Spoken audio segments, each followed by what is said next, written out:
ಜೀ ಕನ್ನಡ ವಾಹಿನಿಯಲ್ಲಿ ಪ್ರಸಾರ ಕಾಣುತ್ತಿರುವ ಅಮೃತಧಾರೆಯಲ್ಲಿ ಮಲ್ಲಿ ಮದುವೆ ಸಂಭ್ರಮ ಜೋರಾಗಿದೆ. ಅಷ್ಟೇ ಅಲ್ಲ, ನಿನ್ನೆಯಷ್ಟೇ ವಾಹಿನಿ ಹೊಸ ಪ್ರೋಮೋವನ್ನ ಹಂಚಿಕೊಂಡಿದೆ.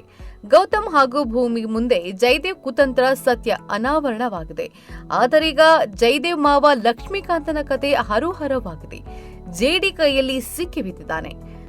ಜಯದೇವ್ ತನ್ನ ಮಾಸ್ಟರ್ ಪ್ಲಾನ್ ನಿಂದ ಗೌತಮ್ ಹಾಗೂ ಭೂಮಿಕಾಗೆ ತೊಂದರೆ ಕೊಡುತ್ತಲೇ ಇದ್ದ. ಆದರೆ ಈ ವಿಚಾರವನ್ನ ಆನಂದ್ಗೆ ವರದಿ ಒಪ್ಪಿಸುವುದು ಮಾವ ಲಕ್ಷ್ಮೀಕಾಂತ ಆಗಿತ್ತು. ಆದರೀಗ ಎಲ್ಲಾ ಸತ್ಯಗಳು ಜಯದೇವ್ಗೆ ಗೊತ್ತಾಗಿದೆ. ಮಲ್ಲಿ ವಿಚಾರವಾಗಿ ಲಕ್ಷ್ಮೀಕಾಂತ್ ಕಾಲ್ನಲ್ಲಿ ಮಾತನಾಡಿರುವ ಬಗ್ಗೆ ಜಯದೇವ್ಗೆ ಗೊತ್ತಾಗಿದೆ. ಕುಚಿಕು ಅಂತಾನೆ ಹಿಂದೆಯಿಂದ ಚೂರಿ ಹಾಕ್ತೀಯಾ ಅಂತ ಮಾವನ ಕಾಲರ್ಗೆ ಕೈ ಹಾಕಿದ್ದಾನೆ ಜಯದೇವ್. ಈ ವೇಳೆ ಶಕುಂತಲಾ ನೋಡಿ ಜಯದೇವ್ಗೆ ಬೈಯಲು ಬರ್ತಾಳೆ.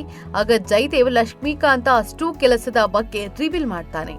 ಸಾಲದು ಅಂತ ಮಲ್ಲಿ ಮದುವೆ ಪತ್ರ ಲಕ್ಷ್ಮೀಕಾಂತ್ ಬಳಿ ಇರೋದು ತೋರಿಸ್ತಾನೆ. ಹೀಗಾಗಿ ಈಗ ಲಕ್ಷ್ಮೀಕಾಂತ್ ರೆಡ್ ಹ್ಯಾಂಡ್ ಆಗಿ ಜಯದೇವ್ ಬಳಿ ಸಿಕ್ಕಿ ಬಿದ್ದಿದ್ದಾನೆ. ಮುಂದೆ ಲಕ್ಷ್ಮೀಕಾಂತನ ಕತೆ ಊಹಿಸಲು ಸಾಧ್ಯವಿಲ್ಲ ಅಂತಿದ್ದಾರೆ ವೀಕ್ಷಕರು. ಮತ್ತೊಂದು ಕಡೆ ಭೂಮಿ ಹಾಗೂ ಗೌತಮ್ ತಮಗೆ ಅರಿವಿಲ್ಲ ಇಲ್ಲದಂತೆ ಸಂಭ್ರಮಾಚರಣೆ ಮಾಡ್ತಾ ಇದ್ದಾರೆ. ಸುನಿ ಜಯದೇವ್ ಕಡೆ ಅವನು ಅನ್ನೋದು ಇದುವರೆಗೆ ಅವರಿಗೆ ಗೊತ್ತಾಗಿಲ್ಲ. ಮಾವನೇ ಗೌತಮ್ ಬಳಿ ಎಲ್ಲಾ ಸತ್ಯಗಳನ್ನ ಹೇಳ್ತಾರೆ ಅಂದುಕೊಂಡಿದ್ರು ವೀಕ್ಷಕರು. ಆದ್ರೆ ಆಗಿದ್ದೇ ಬೇರೆ. ಪಾರ್ಥ ಸುನಿ ಕಂಡೊಡನೆ ಜಯದೇವ್ ಬಳಿ ಸುನಿ ಕ್ಲೋಸ್ ಆಗಿರೋ ಬಗ್ಗೆ ಗೌತಮ್ಗೆ ಹೇಳಿದ್ದಾನೆ. ಜಯದೇವ್ ಜೊತೆಗೆ ಸುನಿ ಕೆಲಸ ಮಾಡ್ತಿದ್ದಾನೆ ಎನ್ನಿದ್ದಾನೆ. ಇನ್ನೊಂದು ಕಡೆ ಅಪ್ಪು ಭೂಮಿ ಬಳಿ ಸುನಿ ಬಗ್ಗೆ ರಿವೀಲ್ ಮಾಡಿದ್ದಾನೆ. ಸುನಿ ತನ್ನ ಮೊಬೈಲ್ನಲ್ಲಿ ಜಯದೇವ್ ನನ್ನ ಬಾಸ್ ಅಂತ ಸೇವ್ ಮಾಡಿಕೊಂಡಿದ್ದಾನೆ ಎಂದಿದ್ದಾನೆ.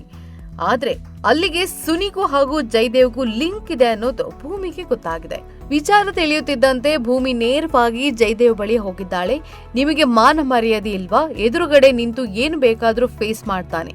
ಇನ್ನೊಂದು ಗಂಡಸನ್ನ ಹಿಂದೆ ಬಿಟ್ಟೋರಿಗೆ ಗಂಡಸು ಅನ್ನಲ್ಲ ಎನ್ನುತ್ತಾಳೆ. ಭೂಮಿ ಮಾತಿಗೆ ಜಯದೇವ್ ಕೂಡ ಅಬ್ಬರಿಸಿದ್ದಾನೆ. ಆಗ ಭೂಮಿ, ನೀನು ಏನು ಮದುವೆ ನಿಲ್ಲಿಸೋದು, ನಾನೇ ನಿಲ್ಲಿಸುತ್ತೀನಿ ಅಂತ ಜಯದೇವ್ ಮುಂದೆಯೇ ಭೂಮಿ ಶಪಥ ಮಾಡಿದ್ದಾಳೆ. ಅಮೃತಧಾರೆ ಧಾರಾವಾಹಿ ಜೀ ಕನ್ನಡ ವಾಹಿನಿಯಲ್ಲಿ ಪ್ರಸಾರ ಕಾಣ್ತಾ ಇದೆ. ಛಾಯಾ ಸಿಂಗ್ ಭೂಮಿಕಾ ಎನ್ನುವ ಪಾತ್ರದಲ್ಲಿ ಕಾಣಿಸಿಕೊಂಡಿದ್ದಾರೆ. ಈ ಧಾರಾವಾಹಿ ಜೀ ಕನ್ನಡ ವಾಹಿನಿಯಲ್ಲಿ ಸೋಮವಾರದಿಂದ ಶುಕ್ರವಾರ ಸಂಜೆ 7 ಗಂಟೆಗೆ ಪ್ರಸಾರ ಕಾಣ್ತಾ ಇದೆ.